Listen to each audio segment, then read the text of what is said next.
Hey, good morning, and welcome to another episode of the Fueled Life podcast. And I am totally excited about what we are talking about today.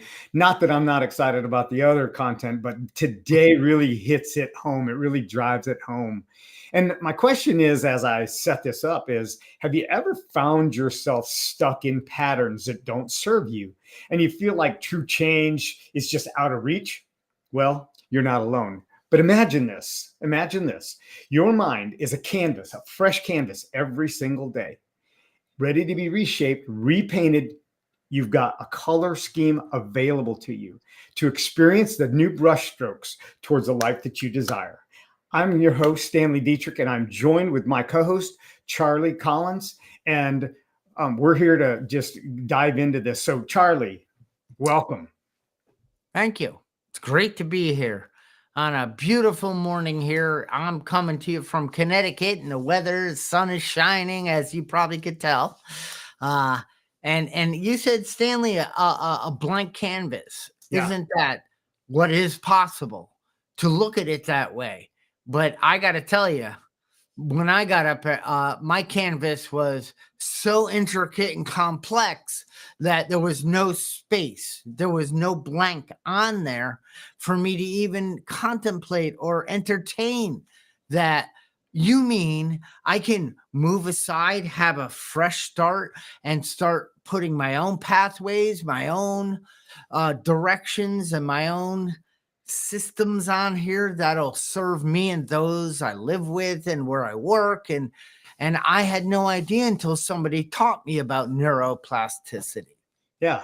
And that's the thing, Charlie, is that we've been told for so long, science said that you were born, what brain you had, the thinking, it was already predetermined, and people bought that. And they didn't want to push the boundary. They thought, okay, well, I'm going to be this confined in this little cage. And so I'm stuck with the brain that I had. And then they discovered that that wasn't really the truth. This isn't just science. This is an invitation. Neuroplasticity is your greatest potential, and it's one that's done through one intentional thought at a time. And that's what the beauty about this is. I'm just hardwired that way. That's why I continue to show up or make the same mistake. It's just I'm hardwired that way. And it was so easy, that was such a great way to not take responsibility. And then they came out, I forget, UCLA, wherever they woke up to the fact like, wait a minute, the brain can continue to learn new ways, and you can teach an old dog new tricks. You can learn how to play the guitar at age 40. You didn't have to start at 15. You don't need some special wiring to be able to play a guitar. That is a lie. You need to start creating new pathways, and that's done by repetition. Yeah, and I love the way you said that, because you and I have not had a conversation about this, but you said, you can teach an old dog new tricks. The idea is, even if you can't teach, I got to get this treat and teach thing together here, okay? So I'm going to rewire my brain. All right, okay. So even if you can't teach an old dog new tricks, you are not a dog. Okay, unless you're walking around on all fours, okay, you're not a dog. So your ability to rewire your brain is absolutely within your capacity. And once you get the freedom, there have been times when somebody says, "Well, why can't you do that?" And you go, "Well, I don't know. They just told me I couldn't." And I'm like, "What if you could do that?" I find it amazingly funny, humorous, when you're talking to someone and they say, "Well, I don't know." And I'll say, "Well, what if you did know?" And then they tell me like 3 or 4 different things that they could do. And I go, "Well, what if you did know what you could do? What would you do?" And then they tell me, and it's like, they're rewiring their brain in that moment. And it is the ability to just have that blank canvas. What would the picture look like if you could put any of these colors on there? Well, I don't know. Well, why don't you just give it a try and see what it looks like? And Right. that's what we do with our brain when this thing called neuroplasticity, it is making new neural connections inside of our brain. Yeah, and how do we start with this? Well, it's one term we could think about is metacognition, and really all that is knowing, thinking what you think about, and knowing the process. Because I can say I want to change, but then here I am doing the same something that maybe isn't helping me move in a direction. Well, how did I get to that point? Well, I got to start thinking about what I'm thinking about. Right. I've got to really slow down and say, what is the why? Why am I? What is going on? And I remember coming back and starting to recognize that. And Stanley, first thing I had to start with was I programmed myself to have ants. So I had automatic negative thoughts all the time. So that was wired. So when I saw something, that always happens to me. Oh, I never figure things out. And I always suck on computers and I can't stand this. And so that was just my automatic response. So what I started out by wearing an elastic band on my wrist. And as soon as I went negative, I would snap it and I would say, ow. And it was just a disruption to the pattern that had been formed over the years. I wasn't hardwired a negative person. Most of it was self. Like I might not share it. I just self-internalize the negativity a lot.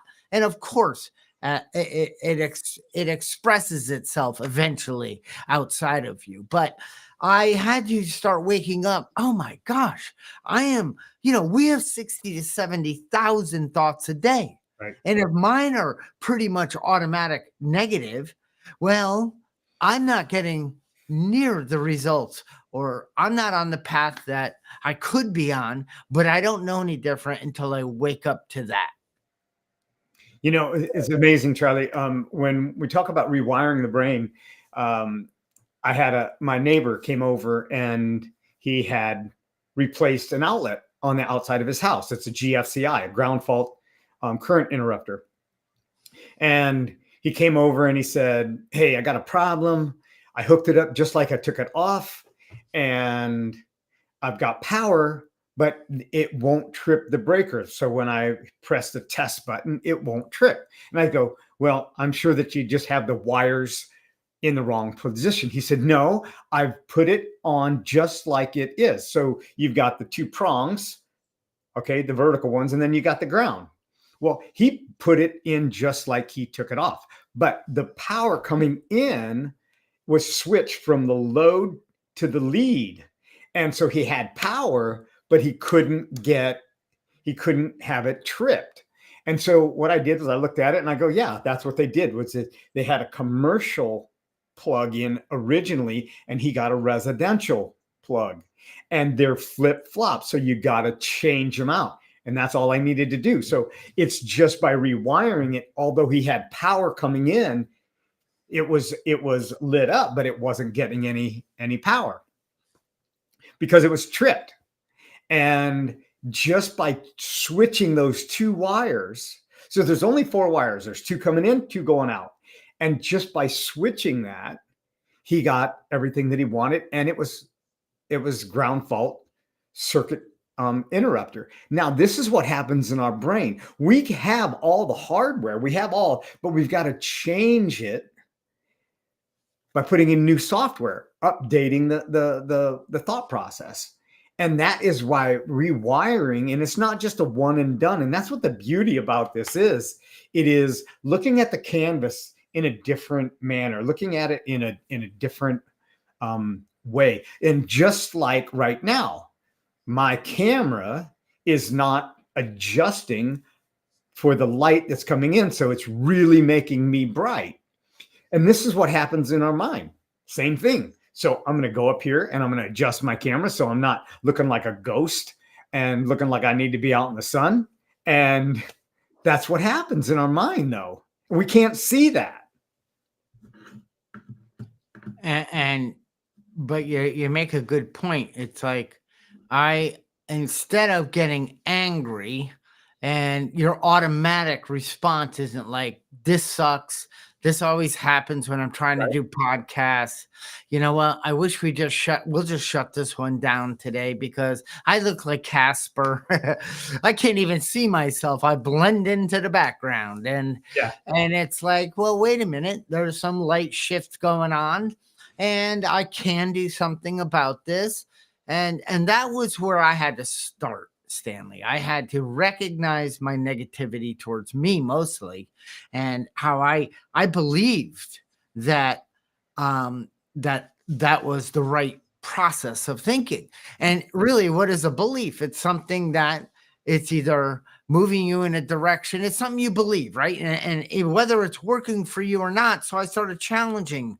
Does this work for me? Is it helping me aim in a better direction and move forward? Because I now know that the canvas is waiting for me to start putting some new strokes on it. And whatever color, whatever vision, however I see it, I get to be the creator. I get to begin with the end in mind. And then I get to come back and say, starting now, I'm going to start rewiring this pathway. And over time, it happens. Yeah, because science has proven that we can create millions of new neural connections daily, no matter what your age is. So the demystifying that you're too old or you're living in the wrong environment or any of that stuff, or you've been told all these different things, you have an opportunity to change this. And science has proven this. Millions of new neural connections every single day. It's up to you. So there's nobody that's stopping you but you. And if you need help doing that, this is what Charlie and I do. We help people create these new neural connections by rewiring and reevaluating, looking at the scenario or the situation in a different light, and asking the question, act as it, or answering the question by acting as if, and asking the question, imagine what could be, not when we ask the question, what if, a lot of people ask the question, what if, and they always have this negative, what if it doesn't work? What if it doesn't, what if they say no? But what if they said yes? And what if it does work? And that's where the new neural connections come in, and the excitement in our brain, it lights up like a Christmas tree. Mm-hmm. It does. And that's a great point, because if we're just operating on autopilot each day and going and getting up and doing our normal thing, going to work and blah, blah, blah, blah, and it just keeps going and going. And hey, you're living life and all that. But when you start introducing new thoughts, new theories, new visions, like you said, it's not so much you haven't created the pathway, but it doesn't matter because you've lit up the brain. It's saying yes, because it's two functions. It likes to keep us safe, but it also constantly wants to grow and learn. It wants to, send that electricity around, and it wants to form new connections. Yeah, I love how you said that, Charlie. Yeah, because when you say that the brain wants to, it is hungry for new information. Just like your stomach is hungry for physical food, your brain is hungry for new knowledge, new things, new habits. Hey, there have been times in my own life where I got trapped into my mind, wishing that I could do something different, that I could think different about something. And I wanted to break free from a habit that was holding me back. And it wasn't so much that you would know it, but internally it was like, why can't I get past this? And it was holding me back. And many of us feel like that at times. And it is knowing the ability that we have, it releases the bondage that we're stuck. And here again, it's talking through it. It's having a coach. I've had coaches. I've had several coaches in my own life, as I know you have, Charlie. And this is what it made us think things differently. And it became very practical, very simple. And, complexity is the enemy of execution. So don't make it complex. Don't think you need to know everything about your brain. Just bring something new in, and it develops those wires. It does. It's like the outlet. The outlet now it'll function Right. properly. And it's not that my brain wasn't, it was functioning properly. I just had designed a model that wasn't serving me. And I can redesign that model. And I do want to go back to the guitar for a minute. When I finally said, what if I took some lessons and I got a guitar and I started trying? There's 7 notes: A, B, C, D, E, F, G. Done. 7 notes, but there's lots of strings and lots of frets on a guitar. Well, how does you don't need to know all that. I tried a couple different ways, but I got a teacher that understood how to teach. And when I would, Stanley, press on, like, let's call it a G chord, he would help me put my fingers, the right fingers, in the right position. And then he would take his hand away and my finger would pop back off because the connection wasn't there. I was excited and I was trying, but it was hilarious. My finger said, that's a weird feeling. Let's go back to not doing that. And then I said, no, you don't. I want you to listen to me. Go back. And no. Yes. And then eventually, I can go through all those 7 notes with my eyes shut, and the pathways are formed. I can unconsciously pick up a guitar and go through all sorts of stuff while doing something else. That is where this brings us. We can go from unconscious incompetence to conscious competence to conscious incompetence. Competence, and then to unconscious competence. So what is that? That is being able to pick up a guitar and go through several things on it without having to think about it. And the brain, body, and spirit connection are all in synergy. Exactly. It's creating that new habit. It's, we are creative beings. Every single day we are creative. And the sun is being its own creative light source. But in any event, how many people do something different each day? They get up on the same side of the bed. They take the same steps to the bathroom or wherever they're going to go. They walk mindlessly to the coffee maker. They press the button. It's already set up. They walk over. They do the same thing. They go through the same rote experience, and they wonder why they're not having a unique experience in life.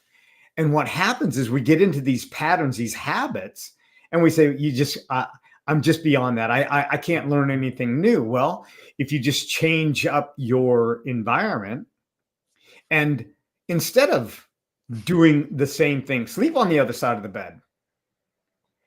And, and I've shared this 100 times, and I'll share it one more time. I sleep on both sides of my bed. One week I sleep on the right side. The other week I sleep on the left side. And what it does is it creates a different pattern. Most people will reach over with the same finger and they'll turn the alarm clock off with the same finger every day. And then they open up their phone and then they're watching Facebook or social media to get caught up. And then they wonder why they're back to feeling like they felt the day before. And they go, nothing ever changes. Well, nothing changes unless something changes. And like, we're getting a great light show right now with my light going in and out, in and out, in and out with the sunlight. I can't control that. So what I can't control, I don't worry about. And I just keep moving forward of what I can do and get creative. And so how does that work? Well, it's rewiring your brain. And you can't go to a doctor and he can't install new wires. Yeah. You can't go anywhere and have it like the car. Your vehicle has you can plug into it and get readings, and some of them you can actually install and make changes in the onboard computer of the car, and the car will handle differently. It'll shift differently. It'll do things differently. You can make updates through that. Well, we don't have that plug-in or click. I wish we did. Wouldn't Right. that be awesome? Oh, man. Somebody has like a template. Oh, if you install this template, you will make more money, have more joy. You'll have more free time. I'm like, and that is all possible. But the thing with our brains is that we've got to do it. There is nobody that can install that into us. Now, Stanley, you mentioned try sleeping on the other side of the bed. If I did that, my wife would say, "What the heck are you doing on my side of the bed?" So it isn't that easy. But I hear what you're saying. When I would go to hotels, I did 55 flights in 2019. And that's a lot of hotels in there. Yeah. And I never slept in the same bed or the same side or all that kind of stuff. I love the challenge of doing it differently. It's like I go, whoa, I got to get up on the other side, because again, we fall into the same patterns, and the same patterns usually don't help us grow because we're not in charge of the pattern. Our subconscious, our unconscious, our body is so used to the way it feels, the way it behaves. So it just does that daily. Okay, so in the chat, I got a private chat, and it says, I've been stuck in a certain pattern for years. Can this thing called neuroplasticity help me change? What do you say to that, Charlie? What do I say to yes. I can't say it any better than that's the beginning of the change, is saying first believing that there is a way and this is the way, and making a decision to hire a coach, to read a book, to start doing something differently immediately. Yeah, and the thing of it is, and what Charlie and I are both sharing, is that we discovered one day that we could not do it by ourselves. So we hired somebody to help us do it, not for us, but with us.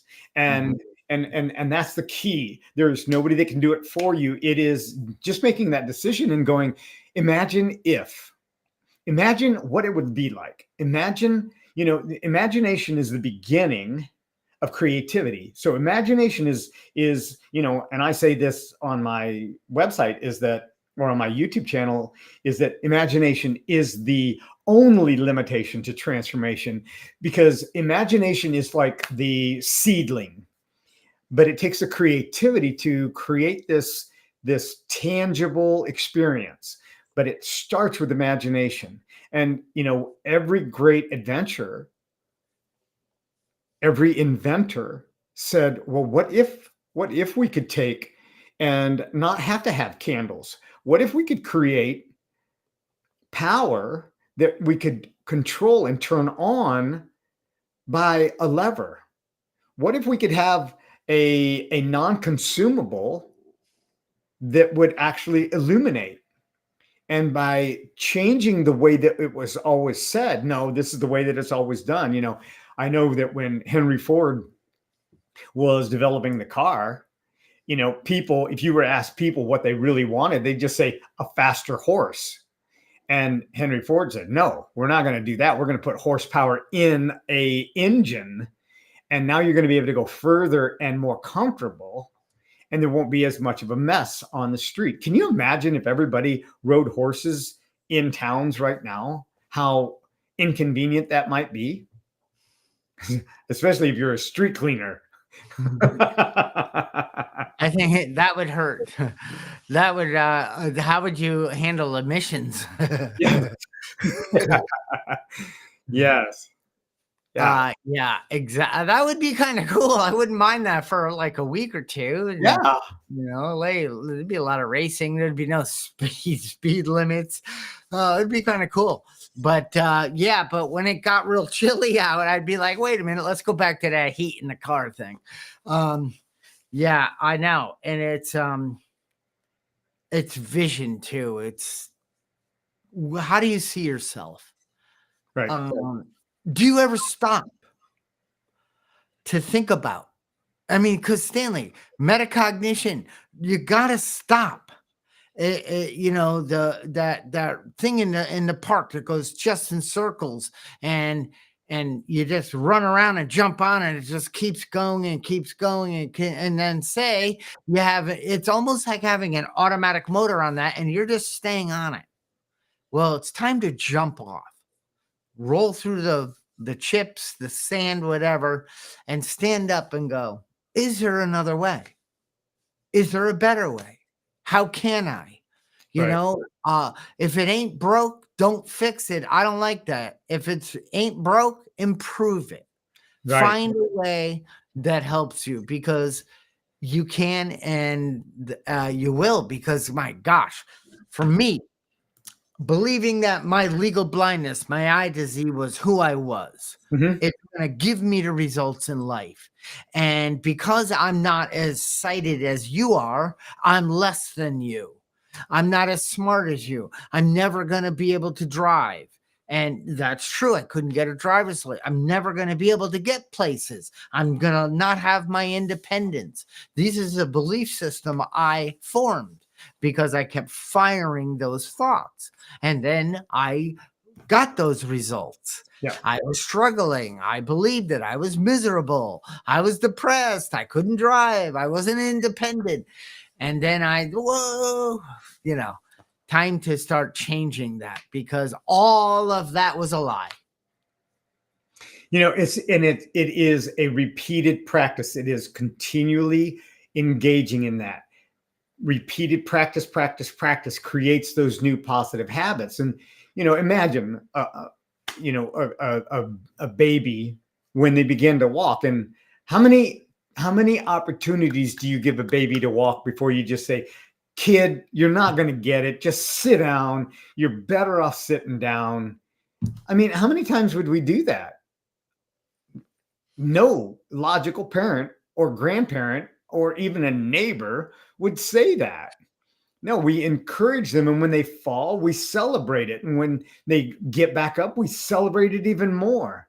And that's what we do with ourselves. If we do it for somebody else, taking that and doing it for ourselves and repeatedly practicing those new positive habits, learning something new is a great way to rewire and create new neural connections. And it creates that neuroplasticity, because this is the onset of Alzheimer's and dementia, is when the learning stops and the brain, if you don't use it, you lose it. So It's never too late. So if you've lost it, hey, today's a new day. You can regain that and start learning something new. And it may be a little bit challenging, but go back and look at it again. And if you can't get it, then find somebody to get you help to get it. Decide what you want. Yeah. Yeah. And it's, also, like you said, just try something new. If you don't want to take a look at everything, but you want to challenge this. Well, whether it's playing the guitar or painting, or is it learning how to garden better, or a new approach to the garden that makes sense, or because all of these things, not only does it challenge the brain, wake up the brain, form new connections, and make you healthier, it's also very rewarding. The brain and body will release chemicals to help support you on that journey. There's many, many, many things that I've learned over the years that if you had asked me, I mean, even in the beginning, sometimes I'd say, I don't know if I'm going to be able to learn this. Now, I don't say that. I say, I don't know in this moment. But I believe over time, putting in the effort, asking for help, hiring somebody if I need to, watching YouTube videos. And you got to be careful because we can get bad instruction and bad guidance from people who don't really know what they're talking about. And so then I start working and moving. And the little wins, the little successes, those little things help move me to the next stage of my development. And I love that kind of stuff. Yeah.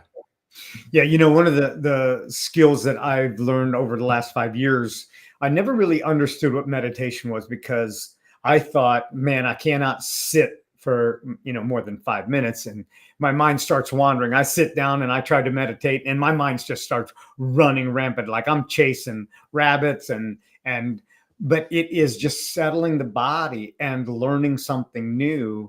And here again, it was hire a coach. It was get material that in, gave you instruction on how gave me instruction on how to do this, and knowing what is going to happen also eliminates feeling like that automatic negative thought, like I just can't get this. That's where that neuroplasticity comes in and goes, oh, that's what's going to happen. Okay, so I'm normal. Actually, I'm not just normal, I'm above normal because I'm actually implementing something into my life to get a better result than what I have in the current state where I'm at. Also, regular physical exercise, regular physical movement boost brain health and neuroplasticity. It's a proven fact. Yeah. And it also takes 20% of whatever you're eating. The brain needs fuel. And if you're putting the right high test tier 1 type of fuel in your body, then your brain is going, yeah, thank you. I can fire these connections even with more ease, and you're not giving me canola oil to do it with. Right. Even though I like lubrication, just not that one. Yeah, this is so cool because I don't know. When I didn't learn this, I didn't know this. No one ever taught me this. So I know I'm not blaming, and maybe they did, and I just was blind and deaf to it. I don't know, but I can tell you when in 2008, when I was sitting in a conference and they said we're gonna go and start meditating, and I'm like, I don't meditate. And that's kind of weird. Right. And then they said, well, we're going to bring the lights down and everyone's going to shut their eyes. And I was embarrassed. Even though everyone's not going to be able to see, I don't want people to know I'm shutting my eyes. I am so not a meditator. That's like, you don't get stuff done when you do that. and And then so I did, and I kind of looking around a little nervous, but anyway, I did it. And then now let in your head count to 10. So 1, 2, 3, 4. Oh, this is not that hard. Well, obviously I couldn't even get to 10. And then this is stupid. When I got to 8, I said, so he said, anyone have a thought in between the numbers? I'm like, yeah. So start over until you can actually shut your eyes, take a breath, and count to 10. Right. Well, that's the beginning of meditation. And it will start, and it rewires, it reorganizes, it gives it does magic to the brain and mind. Yeah, because you became the master. You settled the brain down and you said, you've got to count to 10. And when you couldn't fathom that, the person giving the instruction said, hey, if you have a thought, start over. You've got to get to 10 and this is what happens is we start to feel defective. And then we have somebody that's already been through it. Yep.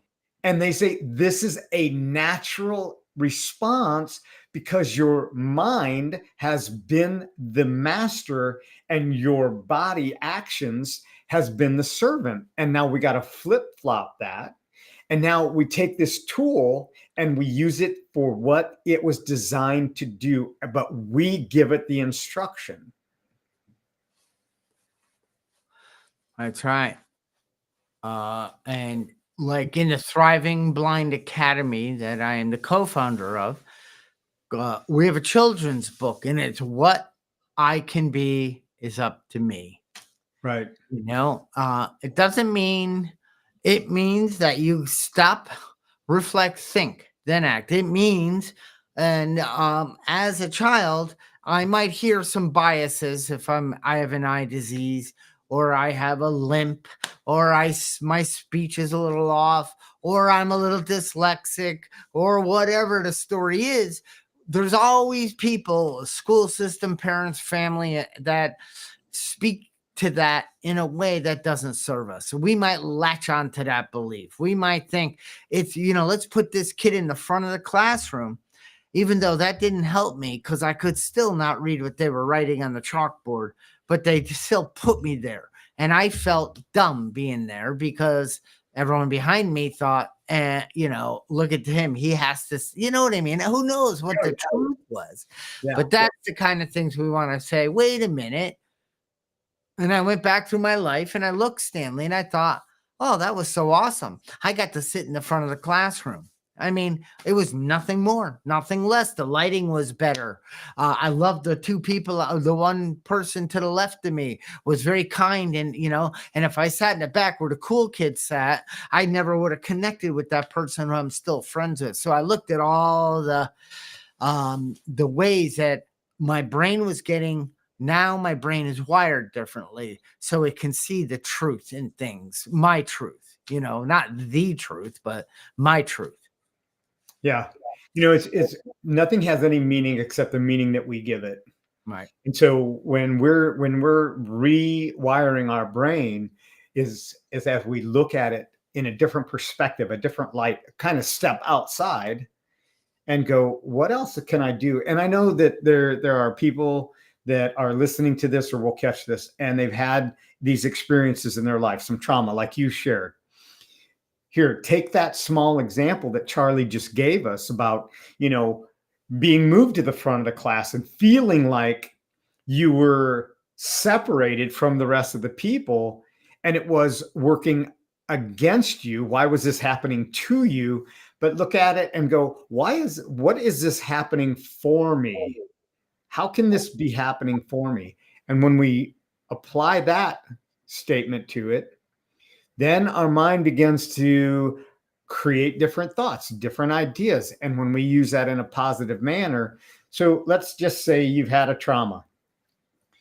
It's not, how can this neuroplasticity work? It is a gradual process that slowly turns that wheel. And, I'll show some of my clients in posture, what they look like when they first started working with me, because they graduate over the period of months and they take for granted how far they've come.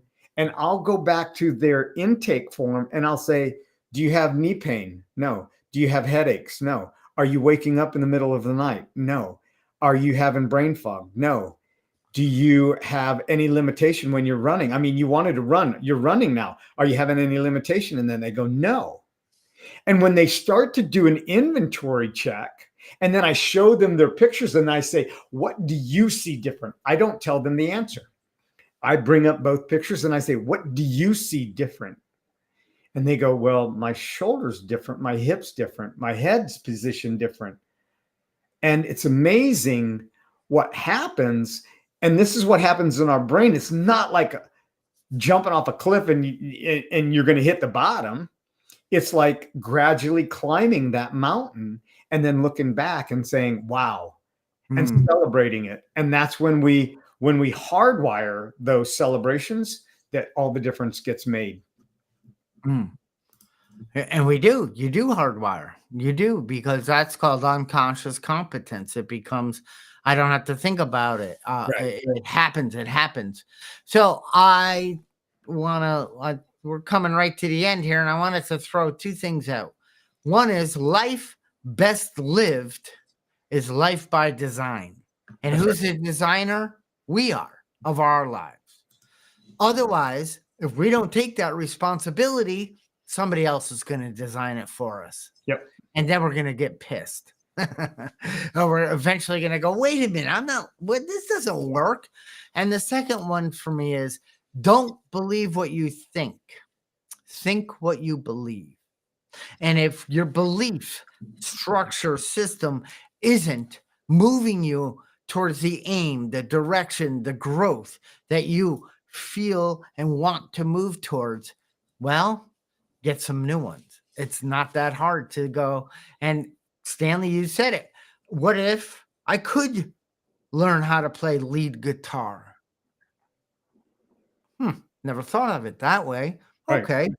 Then so that's me. Don't believe what you think, because it might be you could never learn lead guitar. No. Don't believe what you think. Think what you believe. I believe that I can learn lead guitar. So what would it look like if you did play lead guitar? What would it sound like? Who do you think might be able to help guide you in that process? Ding, ding, ding, pathways, opportunities, and it's moving in the right direction. That's it. And that's a great place to bring this to a close, Charlie. So I want to thank you for this engaging and inspiring conversation. We talk about this all the time just in our talk, and it's like, what could we do? What could be happening? And just exploring the possibilities. I mean, what do we have left to do but explore? I mean, isn't that what life is all about? Exploring? Yeah. Yep.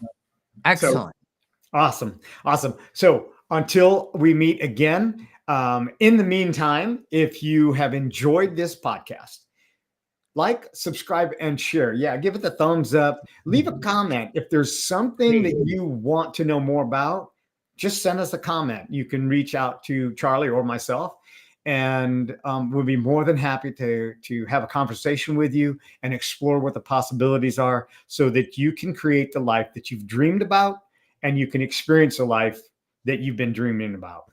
Until then, we'll see you next time, and have an outstanding week. I'm out.